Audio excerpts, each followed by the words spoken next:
अस्सलामुअलैकुम। आज हम खालदा हुसैन का उनकी अफसानी किताब पहचान में से उनका अगला अफसाना आखिरी सिमत पढ़ेंगे। आखिरी सिमत। कंधे पे तौलिया डाले, ब्रश व मंजन लगाए, वो बड़ी तेज़ी से कमरा पूर करने को थी कि यकदम कुछ पीछे उसकी गर्दन पर नीचे कमर तक सर लहराया, जैसे बिजली के बेशुमार नन्हे नन्हे तारों ने बढ़कर चारों तरफ से जकड़ लिया हो। उसने मुड़कर देखा। कुछ देर पहले बेमानी चीज़ें किसी अनजान मफहूम से के रस से बोझल उसकी आंखों में झांक रही थीं। नीली दरी पर सुर्ख धारियाँ और उस पर बिछा जर्द और सुर्ख फूलों वाला नीला कालीन, टेढ़ी मेढ़ी पड़ी आराम कुर्सियाँ, दीवान पर बेहंगम तोपे पड़े पर जुड़े हुए फिरोजी और सुर्ख गाँव तकिए, मेज़ के नीचे गोगी की कोका कोला डॉल जिसका का सर धड़ से जुदा दरवाजे के करीब पड़ा था, और बहुत से मिट्टी भरे और पाँव तले मसले अंगूर से चिमटे बेशुमार चूंटे, जैसे सब कुछ उस एक लम्हे के तमाम में था। और ये तमाम चीज़ें उस एक पल में यूं नज़र आने के लिए बनी थीं। उसने घबराकर कमरे से निगाहें हटा ली। तब उसकी नज़रें अपने कदमों पर जम गई। एक पाँव दहलीज पर, दूसरा स्याह फर्श के सुर्ख हाशिए में, कंधे पर झूलता जर्द सुर्ख और हरी डब्बियों का तौलिया, और हाथ में नीला टूथब्रश जिस पर क्लोरोफिल वाली हरी टूथपेस्ट की लंबी लकीर जमी थी। एक दहशत उसे सर से पाँव तक झंझोड़ गई। वो भी कमरे में पड़ी चीज़ों के साथ खुद ब खुद एक मखसूस हालत में आ चुकी थी। अचानक उसे अपने जाने का शदीद एहसास हुआ। यहीं कहीं, उसी कमरे में कहीं बहुत करीब कोई निगाह फैली थी।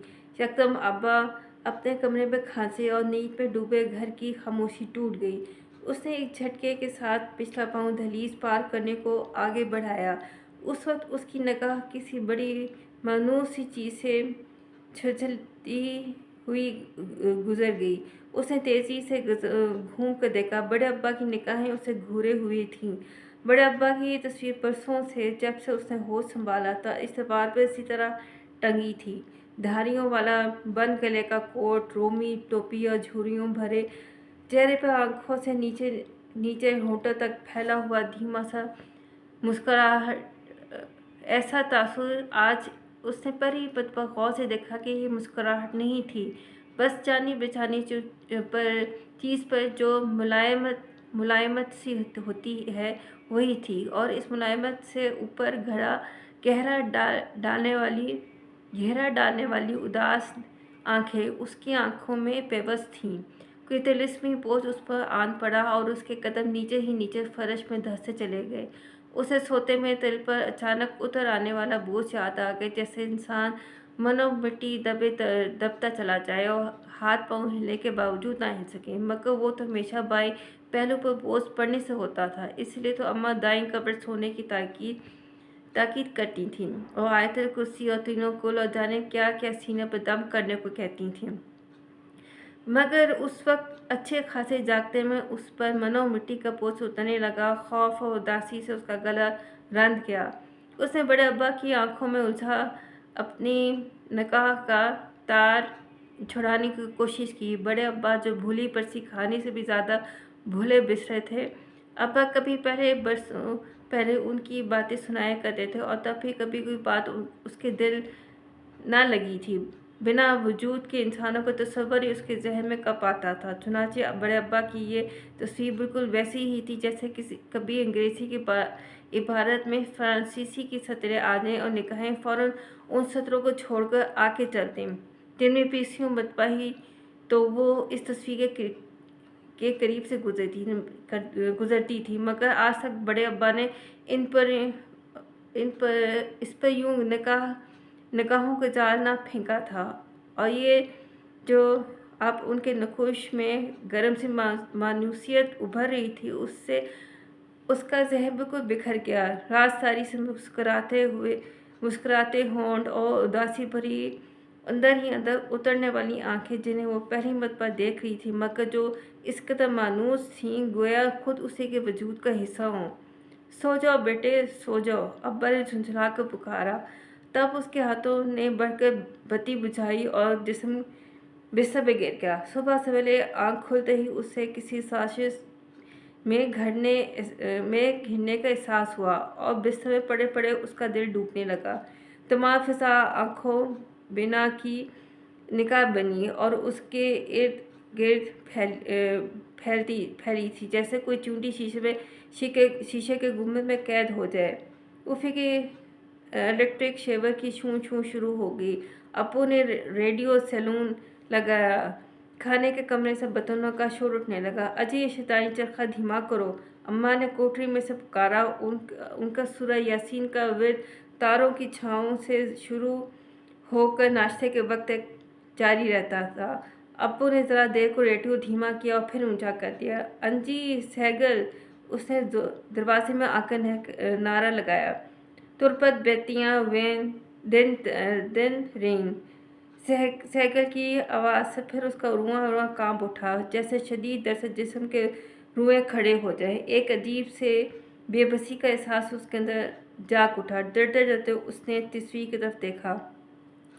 उदासी भरी आंखें उसी तरह उस पर लगी थीं। अरे उठती है कि नहीं? कॉलेज फिर झोंझ जैसे बाल लिए कॉलेज चल देगी। हद है ईमान से। उफ़ी ने शेव बने चेहरे पर हाथ फेरते हुए कहा और उसके सर तले से तकिया घसीट डाला। उसने घड़ी की तरफ देखा, सिर्फ 8 घंटा। वो एक झटके से उठ बैठी और पाँव से पलंग के नीचे स्लीपर टटोलने लगी। जब वो गैलरी में से गुजरी, अबू बालों में चटला डाले हुए तुरपत पति दिन रेन गुनगुना रही थी। उसकी लंबी लंबी उंगलियां तेजी से बालों के तीनों लड़ों में बल डाले चली जा रही थीं। वो उसके करीब रुकी। क्यों, क्या है? उसने घूम कर पूछा। कुछ नहीं। वो गुस्ल खाने की तरफ जल दी। ये अजीब दिन तलू हुआ था कि हर चीज़ खुद ब खुद किसी मुकर्रर हालत में ढलती जाती थी, जैसे पहले से बने बनाए खाकों में पल पर रंग भरते चले जाएं। एक ज़र्रा भर रंग भी खाके से इधर उधर ना निकल सकता था। वो अप्पू के साथ बरसों के रोंदे हुए रास्ते में चुपचाप चली गई, मगर बसें, स्कूटरें, टांगे, साइकिलें और गाड़ियाँ और फिर इंसान सब के सब जाने किन किन कोनों खुदरों से निकलकर आज इस लम्हे महज उसके गरीब से गुजरने उसी के सामने को चले आ रहे थे। हर चीज़ कोई अनजाना वादा निभाने में मसरूफ़ थी। कॉलेज के गेट पर रोज़ की तरह कारों का हजूम था और चौकीदार अल्लाह बख्श स्टूल पर गेट के साथ लगा बैठा था। मेरी गाड़ी है, 3432 नंबर है, ये थर्मस दे देना। औदी कमीज, दुपट्टे और कानों में झूलते सफ़ेद बंदों वाली एक लड़की चौकीदार को समझा रही थी। सुर्ख और जर्द धारियों वाला थर्मस अल्लाह बख्श ने खाट पर रख लिया और लड़की हॉल की तरफ भागी। क्या मुसीबत है? चलो भी अब। अब्बू ने झुंझलाकर कहा और अल्लाह बख्श हंसने लगा। सामने से माई चंदा दांतों में खलाल करती चली आती थी। चलो बेटा, घंटा शुरू हो गया। उसे झुंझला कर आगे कदम बढ़ाया, मगर फिर रुक गई। मैं वापस भी तो जा सकती हूँ, उसने किसी अनजानी पाबंदी के बोझ से कराते हुए कहा। क्या? अप्पू आंखें फाड़ के दहाड़ी। मेरा मतलब है कि मैं अगर चाहूँ तो सामने हॉल की तरफ जाने की बजाय गेट की तरफ मुड़ सकती हूँ। अल्लाह बख्श और चंदा जोर से हंसी और डर के मारे अप्पू के साथ तेज से कदम उठाने लगी। या खुदा, कैसे मनहूस सूरत लिए चली आ रही। जब वो घर लौटी तो उफ़ी बड़े इत्मीनान से फर्श पर आलती मारती मारे अपने बूट पॉलिश कर रहा था। सामने ब्राउन और काले पॉलिश की डब्बियाँ, ब्रश और झाड़ू बिखरे थे। पॉलिश की तेज़ बू फैली थी और गोगी अब्बा के स्लीपर पहने आईने के सामने खड़ी आप हंसी चली जा रही थी। वो ठटक गई, जैसे सच्ची सजाए स्टेज पर दाखिल हो रही हो।